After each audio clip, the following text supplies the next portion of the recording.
Plusieurs lignes de la parole mènent à une seule ligne, celle de la vérité éternelle.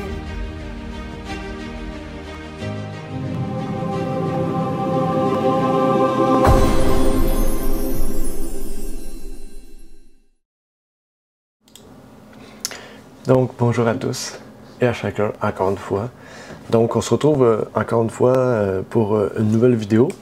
Donc, cette vidéo portera le titre « Pierre a-t-il reçu l'autorisation de manger les viandes impures ?» Donc, en fait, on se retrouve face à de nouvelles interrogations. Et cette interrogation-là, en fait, était très importante de pouvoir être compris, puisque plusieurs personnes utilisent ce passage-là que nous allons lire de Actes pour parler justement du fait que, et voilà, Pierre peut manger les viandes impures, tandis qu'auparavant, il ne pouvait pas. Donc, en fait, les chrétiens, en général, reconnaissent le fait que, oui, les Juifs ne pouvaient pas manger les viandes impures, mais que depuis la mort de Christ, eh bien, nous avons autorisation de pouvoir en prendre, dû au fait que la loi mosaïque est caduque. En fait, donc, on ne va pas parler de la loi en tant que telle, on va parler plutôt du principe qui est parlé ici, et plutôt même particulièrement de l'expérience de Pierre ici présent. Mais bien sûr, si ça vous intéresse de pouvoir parler de la loi, ça me fera plaisir de pouvoir parler de la loi avec vous et de voir les distinctions entre la loi, quel est le but de la loi sous la Nouvelle Alliance. Et même un livre va sortir bientôt qui s'appelle « Les deux alliances », un petit livre de 50 pages que je vous encourage à pouvoir vous procurer et auquel vous aurez une bonne idée des distinctions qui existent entre l'Ancienne Alliance et la Nouvelle Alliance. Et donc, je vous invite à pouvoir aller voir le site lignedeverité.com. Donc, commençons maintenant dans notre étude et nous allons lire ensemble donc ce passage de Actes 10, versets 9 à 16 qui nous dit « Le lendemain, comme ils étaient en chemin et qu'ils approchaient de la ville, Pierre monta sur le haut de la maison à la 6e heure, environ pour prier. Et ayant faim, il voulut prendre son repas, et comme on lui apprêtait, il tomba en extase. Il vit le ciel ouvert, et un vase qui descendait sur lui, semblable à une grande nappe, retenue par les quatre coins et qui s'abaissait sur la terre, dans laquelle il y avait tous les quadrupèdes de la terre, et les bêtes sauvages, et les reptiles, et les oiseaux du ciel.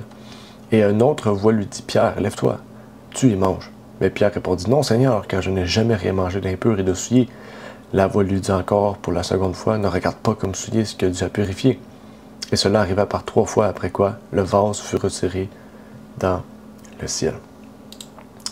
Ce passage donc apporte beaucoup de questionnements et de discussions.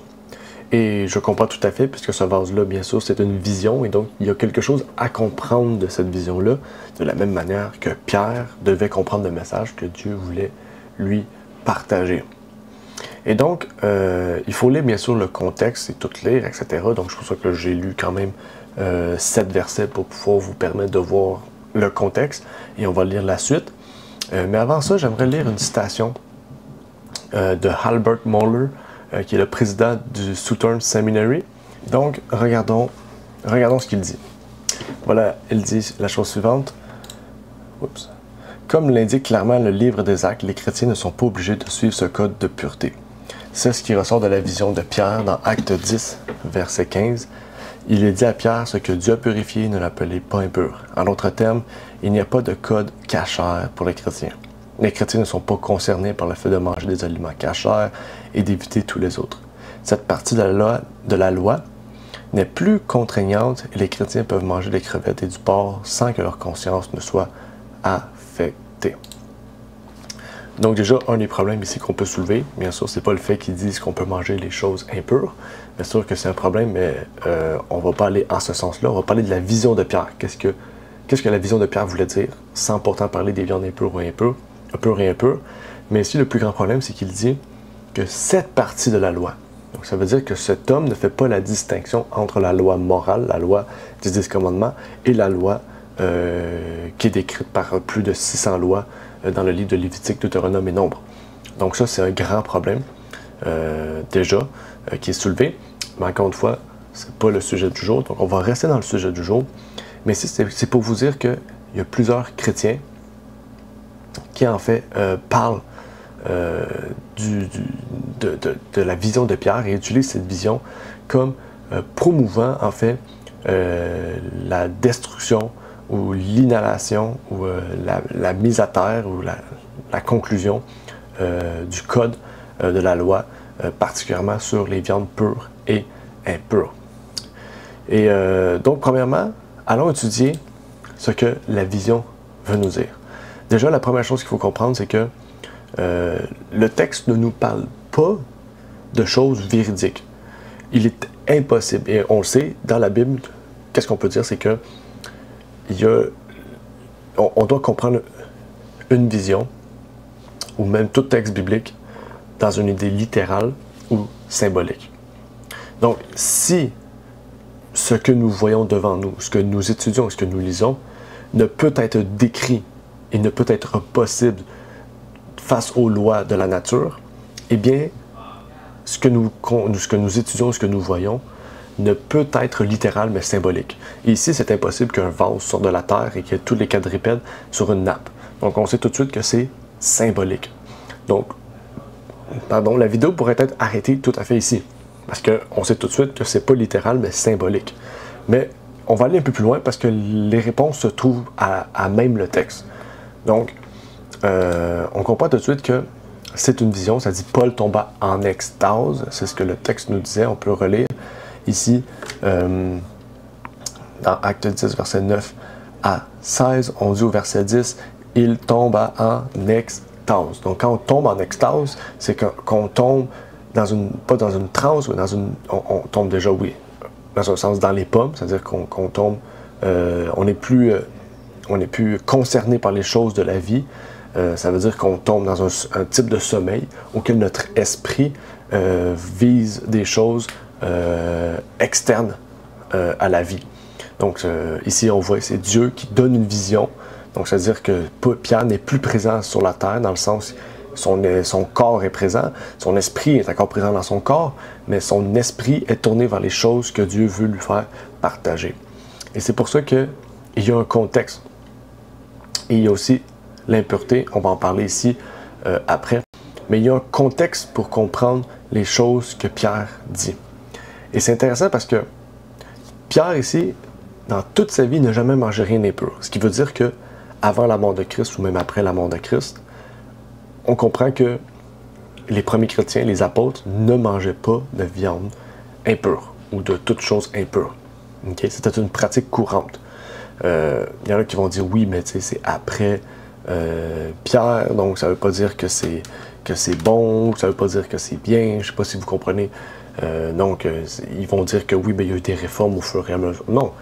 Okay? Jésus-Christ a donné son message avant sa mort, et son message devrait être pratiqué aussitôt qu'il meurt, en fait. Okay? Donc, s'il n'y a pas de changement avant et après, et même si on continue à lire le Nouveau Testament, parce que le Nouveau Testament a continué, là, je veux dire, ça ne s'est pas arrêté. On voit Actes qui, oui, se déroule quelque temps après la mort de Jésus-Christ, mais Paul a écrit des écrits, a écrit des choses qui se déroulent 30-40 ans après la mort de Jésus-Christ. Par exemple, le livre des Hébreux, c'est peu de temps, peut-être en l'an 68, peu de temps avant la destruction de Jérusalem. Donc, et ce livre des Hébreux-là nous parle de la loi, il nous parle du lien entre la foi et la loi.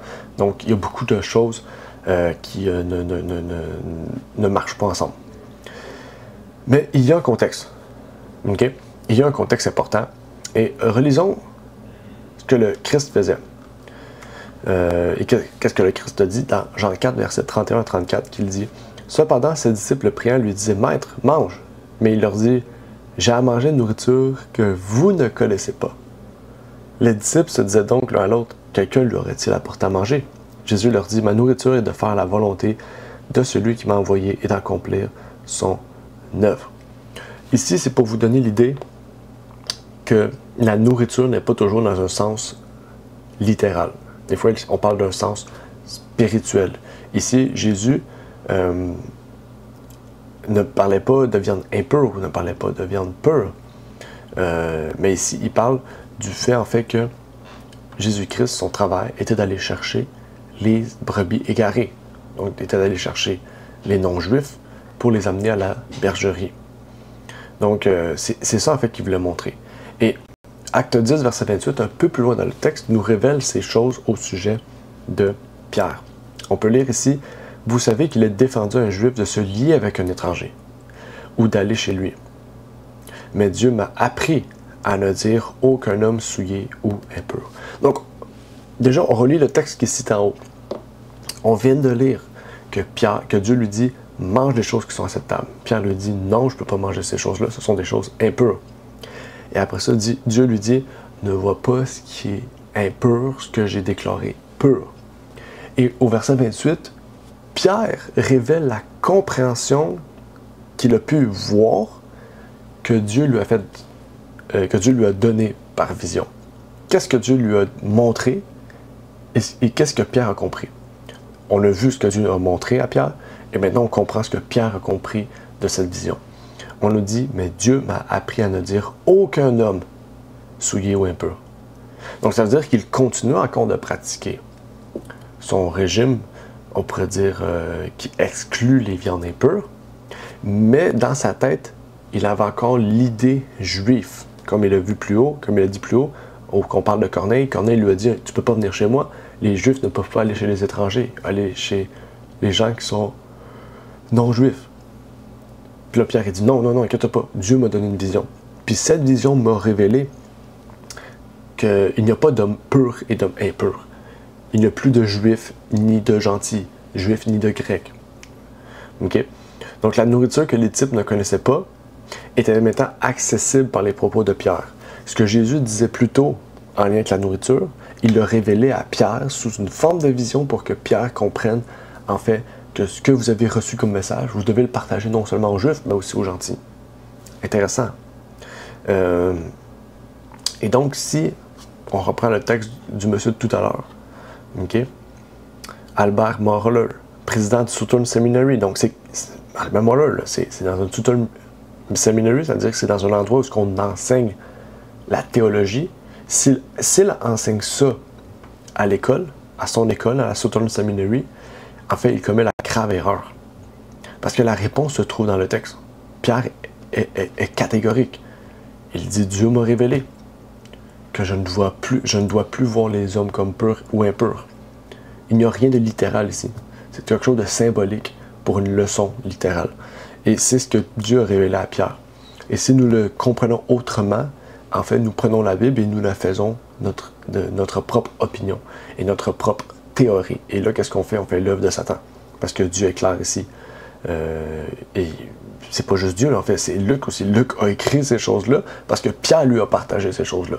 Donc, c'est quand même assez clair ce qu'on peut voir ici. Et je pense qu'on n'a pas besoin d'aller plus loin parce que la Bible est claire.